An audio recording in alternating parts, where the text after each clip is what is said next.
Hello and welcome to a CGTN special, China's Agenda, where we look at this year's Two Sessions gathering and examine what it means for China and for the rest of the world. This year's emphasis has been very much on continued economic growth, especially through innovation, or, as Premier Li Qiang put it in his speech, new quality productive forces. Striving to modernize the industrial system and developing new quality productive forces at a faster pace. We should give full rein to the leading role of innovation, spur industrial innovation by making innovations in science and technology, and press ahead with new industrialization so as to raise total factor productivity. Joining me now to discuss the two sessions and China's plans for new quality productive forces are David Mahon, founder and executive chairman of Mahon China Investment, Marcela Musabeliu, the executive director at the Albanian Institute for Globalization Studies, and Bert Hoffman, former China director of the World Bank and now professor of the East Asia Institute at the University of Singapore. Welcome to the programme, all of you. Now, David, I'd like to start with you, and let's zone in on this interesting phrase, new quality productive forces. It does seem that the emphasis there is on tech innovation, on upgrading industries, which is kind of a long-term perspective, isn't it, rather than a short-term quick fix? Well, that's true, although it's already evident that the Chinese government has focused on technology upgrading of many ordinary industries, but also this tremendous development in high tech. And this is because they don't expect the engine of the economy that the property sector has constituted to return to be the same as it was before the bubble collapsed. It's a very important innovation. We see it in clients we have in the robotics sector. Chinese ports are at the moment involved in a tremendous upgrade. So this is real. Also, credit to private companies in the tech sector has loosened considerably. So it won't replace what property has been, but it will play a major role. And I think it's going to be a significant component of trying to reach this 5% GDP growth. Bert, is that how you read it as well, these new quality productive forces? So, look, the way I interpret it, of course, there is the new already the modernizing industrial system that was on the books for a while as a priority. This year's addition is the new quality productive forces. And the way I interpret it is really what Xi Jinping has been talking about, the more innovation-driven, the more productivity-driven growth, but now translated into quite concrete measures in terms of research and development, in terms of translating research findings into industry. And the government has set up a whole system for that, and the party has set up a special committee for that to drive that new quality productive forces in the years to come. So more innovation and more productivity change. And Marcela, of course, all of this is really important. It matters to China, but that's going to have an impact on the rest of the world as well. I mean, how do you see messages like this coming from the two sessions affecting the rest of the world? Obviously, for the rest of us, it's all very compelling. And I want to cite a phrase that I was reading this morning circulating in the Chinese media about the phrase you just mentioned, leveraging scientific and technological innovation to turbo change economic productivity. So this is basically what the phrase means. And this is also something that for the rest of us, for our sluggish economy, especially for small nation, is something that we are looking forward to. And why not some spillovers from that the same? So upgrading industry for some is upgrade, for some others is economic survival. So it's more than welcome. So new energy cars, hydrogen power, new materials, and innovative drugs. These are all being earmarked as growth engines of the future. But you know what, Bert, these are small sectors, aren't they? I mean, do you think this is a shift away from manufacturing and infrastructure building that the urbanisation drive needs? I mean, I'm wondering what impact do you think it's all really going to have on the Chinese economy? Well, look, you make a good point. I think this strive to the future industries, if you want, and the new productive forces, is going to be very good for China's development. And I think it will push China to up the value chain, as they call it. So it will be good for GDP, but at the same time, one needs to wonder, well, where do ordinary people get their jobs from? To give you one example, electric vehicles, it's a fantastic success story for China, controversial abroad, but a very good success story for China. There's as many people working in the automobile manufacturing as there was 10 years ago. So in terms of employment, it doesn't do an awful lot because modern manufacturing, frankly, is very automated, it's very roboticized, and doesn't create a job. So more needs to be done, not just the supply side, but also thinking about the services sector, which has been basically delivering all the job growth since 2010. And so the attention to the manufacturing is good, but as I said, more needs to be done. And for that, you also need more domestic demand. And we can talk about that role for the domestic demand side in the overall development of China's economy. David, I wonder if you agree then that to get people to consume more, to get people working more, it's going to take other things to work alongside these new quality productive forces. Well, that's true, although consumption is the product of something. It's not actually it's not an isolated or an ends in itself in some ways. It's the product of innovation. It's the product of productivity.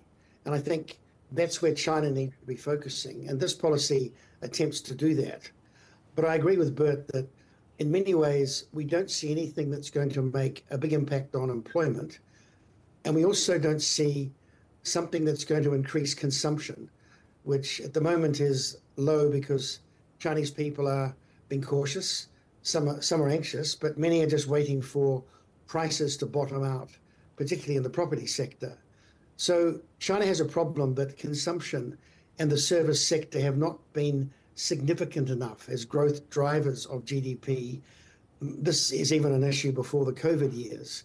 So there's more things to do. And in some ways, some of these policies echo the industrial thinking and almost some of the command economic thinking of the past, where you drive growth through these immediate avenues, which are very familiar to a state such as China. And the economy is modernized and sophisticated. So they need to do a lot this year to become aware of that and be more nuanced in how they create stimulus in the economy and allow natural demand to return. But another way of creating that stimulus has been attracting foreign direct investment, and there's been quite a lot of talk about that. How do you see it playing out? Well, look, the foreign direct investment numbers of last year from the balance of payment didn't look so good, and that was largely because of the macroeconomic policies abroad. It didn't have as much to do with China's investment climate. But at the same time, you see a downturn also in the utilized foreign direct investment. Companies are moving a little bit sideways. They need to see how they fit into this new environment, into these new quality productive forces where they can give a contribution and, frankly, make money. Added to that is some geopolitical risk that now has to be taken into account. So it's not a great time for foreign investment anywhere, but especially in China. Of course, that gives demand, but the other side of the external sector is really the demand side from abroad. And that's where I think China runs a risk. So China has been great in moving resources from the property sector to manufacturing. And it means they produce a lot, but domestic demand is still not as strong as you'd want it to be. So the surpluses are increasing, particularly in manufacturing, and particularly in a few sectors, such as electric vehicles. And there's increasing resistance from abroad to that, if you want, this big wave of electric vehicles and other manufacturing is coming from China. And that's a risk that could translate into protectionist measures in Europe and in the United States. And we've heard already some policy pronouncement to that extent. So Marcelo, I'd like to bring you in on this and how attractive China is making itself to foreign direct investment, how it's going to be able to entice more foreign companies and indeed states to pump more money in. First of all, the key word that I was listening since the start of these two sessions regarding economy and investment is confidence. So the more the confidence is boosted, the more we hear success stories, and the more we see impetuses from central and local government to these foreign companies. Of course, the more then this confidence will grow. And on the other hand, we cannot not mention the geopolitical situation in which we are living in. So it's a question of chicken or egg. So are investment basically hindering politics, or is politics hindering investments, or are they cooperating together? Sometimes it seems that there is a big different section compartmentalized for China. So we can do business as usual, but when it comes to politics, it's something else. And then the situation could even escalate. So first, we have to find common grounds and then boost the confidence of foreign investments. So, David, Marcelo, they're talking about confidence being quite key there. In terms of what you've been hearing so far from the two sessions, do you think there is a new determination to reinvigorate China's economy? I think definitely there is an intense focus by a government that I don't believe is actually sure what to do ultimately. And that's understandable. It's an immensely complex situation. And it's one that has been exacerbated by the isolation of the COVID years and these fiscal imbalances, which China has got away with not dealing with because of growth in the past, are now very much in front of it, such as the financing of local government projects, just the fees to run administrations of counties, of cities. All this has come to a rather difficult point for the Chinese government. But this is a government with tools at its disposal, which are unusual in the world. It's got very high interest rates, which it could lower. There are many things it could do in loosening up some of the residence requirements, the hukou restrictions, to allow people to move more freely. And also it could open parts of its property sector to foreign investment if it wanted to clear some of that stock and to bring in investment money.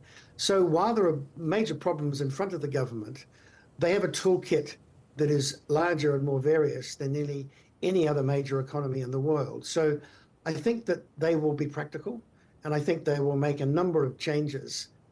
The main point is, though, that the people regain a greater confidence. And we deal in remote areas of China with many agricultural projects. And while you get a lot of information from the major cities in China, people out in the counties of Yunnan, of Sichuan, people in the mountains of Gansu, they're just working.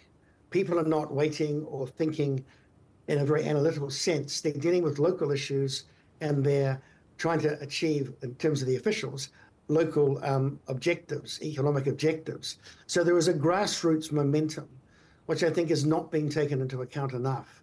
And this, as it always has, will continue to lift the economy. And if we're lucky, the government will adjust with appropriate policies. But it's that grassroots force that counts the most. Marcelo, I can see you nodding along there. Do you agree that it's this grassroots force that should have more of an emphasis? Absolutely. And the point is that what we see outside of China is quite different, or what is narrated outside of China is quite different at what's actually happening in China. So regarding, again, confidence, I believe seeing is believing. So for the ones that have a shaken confidence, I would encourage to go and see, as Professor Mahon said, see the grassroots work which is happening now. Nobody is stopping. On the contrary, they are on different gears. So that is the main point. Well, while all of that's going on, of course, we've got the facts and figures to dig into. But let's look at the work report. You know, Premier Li Qiang noted it's not easy for us to realise these targets. So China's 2024 economic growth target of around 5% is unchanged from last year. I mean, what is it going to take to sustain that stable growth? So, I mean, many have called it an ambitious target. The reason is that the expectations in the market, but also of the IMF, were a bit lower. So IMF published the data at 4.6% as a forecast. Now, they always take what they think should happen into account in their forecast and not necessarily what will actually happen. Of course, the 5% has been discussed before. I believe that in part it is a tactical thing to announce a relatively ambitious growth goal so that you turn around people's expectations, because expectations has been an issue and it's been recognized by the government. So becoming a bit more optimistic is one. But second, if I look at the data and if I look at the fiscal deficit, that's the same as last year. If I look at the monetary policy, it's the same as last year. It is monetary expansion in line with nominal GDP and a 3% deficit. So you really have to go into detail to see, well, what is actually happening? Because there's top-ups on the fiscal policy that are not clear from the initial presentation, but that do add up to maybe another percent and maybe a little bit more of stimulus. I think the overall deficit, if you take everything into account, is probably a percentage point of GDP more than last year. So that gives a bit of an additional boost. The monetary policy, even though it is prudent, the government has designed a number of targeted measures where targeted credits to those priority industries can be channeled through banks, and that may give a bit of an additional boost. I believe, though, that more can be done and probably should be done. And as the international community looks on, the message seems to be, David, that China's door remains open to the world and its door will not shut. I mean, what signals might allay concerns about the economy and policy direction, from the property crisis to youth job shortages to debt issues? I think the signals, whatever happens in China, we are dealing in a very strange era. I mean, I've been living in Beijing for 40 years. I've never seen such distortions in the mainstream Western media, the sort of things that the directors of the boards of companies of our clients read, and it's immensely negative. It's almost as if economic data is juggled to create some propaganda in the Western sense that we've always judged China for doing. So these are very difficult times, and you get the interpretation of demographic shifts. You mentioned youth unemployment. None of these things in themselves are crises. They're all things that in various ways we have seen in previous years. And they're ways that they're issues that can be dealt with. The youth unemployment is a common thing globally. You get a generation that has been brought up in a middle-class family, perhaps for the first time. They've never really had to struggle that hard. They have a good qualification, but not in something that gets them immediate employment. And they're not inclined to move to find a job. They're in a family where they can stay where they were born, sitting in a suburb of Shanghai. And a portion of this unemployment issue is actually that. But there are things which the world looks on in terms of China and judges it, and they do not reflect on their own economies. I mean, globally, there is very low consumption. We're enjoying whatever we have enjoyed since COVID ended in the major economies because of tremendous stimulus and quantitative easing. And then we got inflation, and now we're facing high interest rates. China went through the global financial crisis. It overstimulated, and it's learned from that. So it's being very cautious now. And as Bert said, with a debt to GDP ratio for the government of just over 20%, there are tremendous means for them to do more. But I think they're being prudent in not doing more and waiting for the market forces to drive this economy forward. If it doesn't, by the summer or autumn, I'm sure they will apply more measures. But I think there's some interesting examples here of having learned from the past. So overall, I think the trend is okay. And I think we may see some things we've been waiting for a long time. And that's a more sensible credit policy and much more focus on the private sector. So I'm quite optimistic they'll get a real 5% this year. We'll pause there for a moment, but still to come on this special programme, China's Agenda, a force for peace. We'll examine China's role in ending conflict around the world.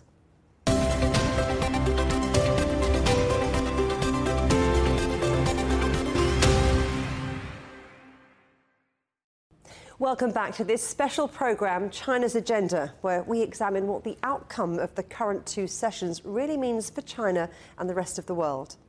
We've talked about the economic message, especially those new quality productive forces. But what about China's role on the global stage? Here's what Foreign Minister Wang Yi had to say.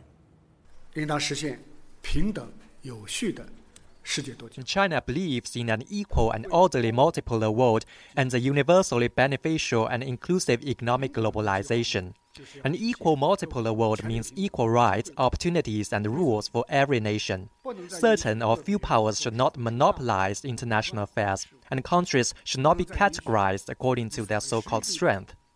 It is impermissible that those with the bigger fist have the final say. And it is definitely unacceptable that certain countries must be at the table while others can only be on the menu. So what does our panel make of that?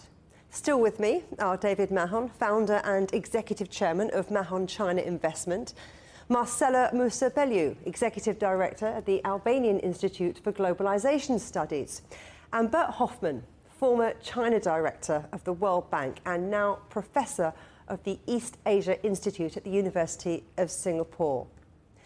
Marcela, Wang Yi also emphasised China being that force for peace. How do you see that playing out?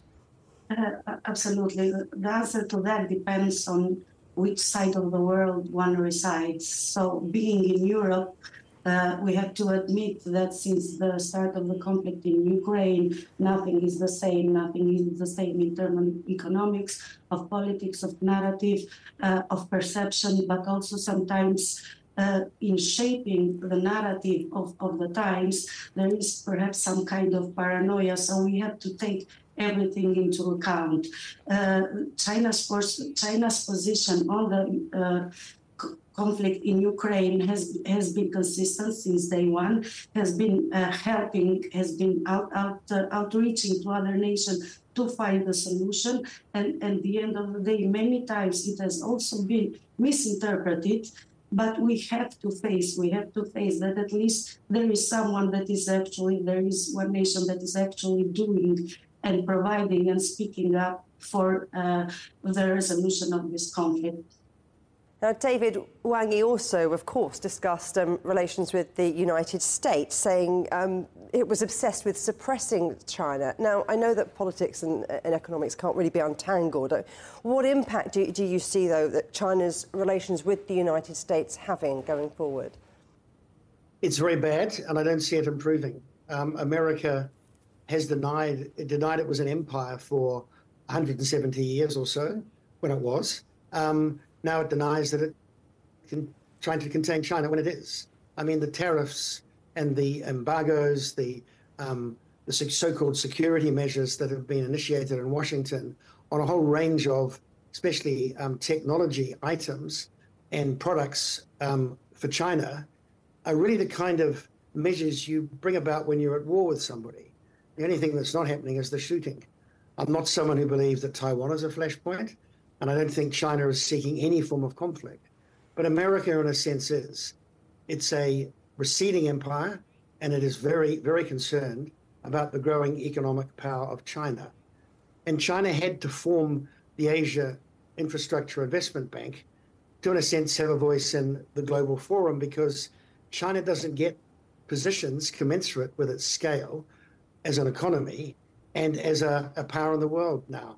I mean, in most major forums, it is the very small percentage of European and Western nations that still dominate them and try to keep them for themselves, or in America's place, dismantle them.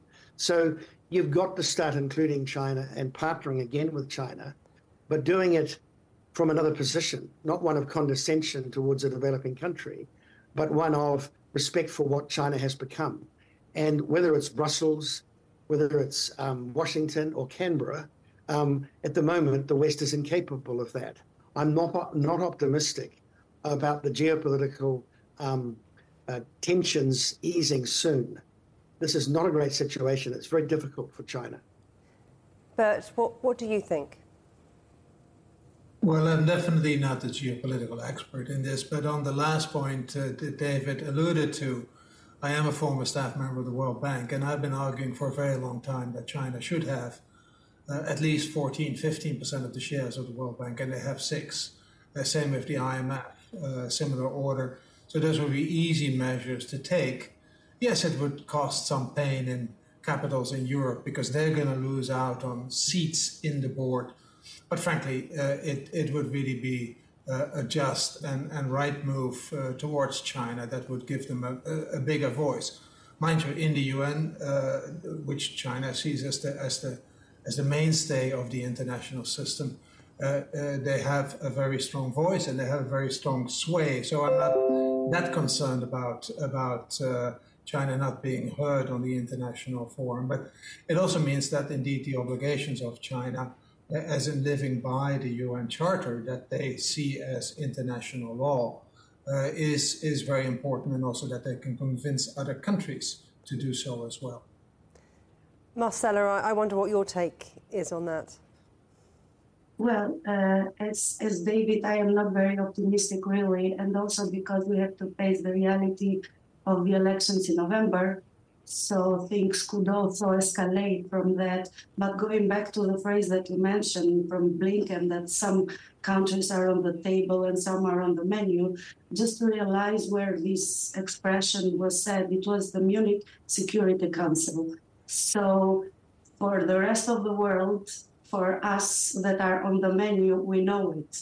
We know it, and we know what comes with it, the conditionality that comes with it. So it's not only about the US and China, it's also for all the rest of us, what is basically the Putin's dilemma.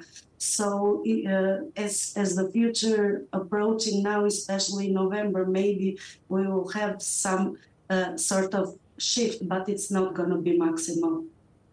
Marcella Moussa-Bellew, Bert Hoffman and David Mahon, thank you all very much indeed.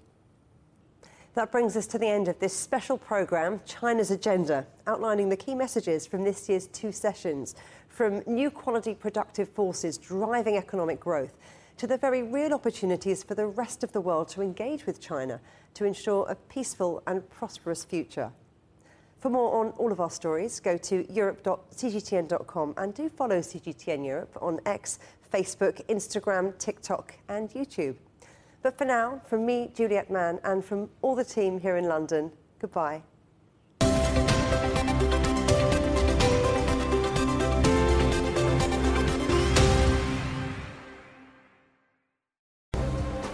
The most interesting questions. Are there other living beings beyond Earth? Will man or machine be in charge? Great question. Always have more than one answer. Well, hold on, let me just draw up a list. And always come from more than one person. That's where the credibility lies. The concept of having a machinery which is alive and evolving didn't wait for us. The end of inequality of incomes and wealth around the world, can you imagine how difficult that is at the moment to achieve? Every episode, Stephen Cole, Murray Beveridge and some of the brightest minds out there shed light on the answers to some of the most intriguing questions. There are 2 ways of looking at this. Machines can't really discriminate between civilian and military targets. The Answers Project. Maybe we need to just look at this in a bit more detail. Extraordinary claims require extraordinary evidence. The Answers Project, a new podcast from CGTN Europe.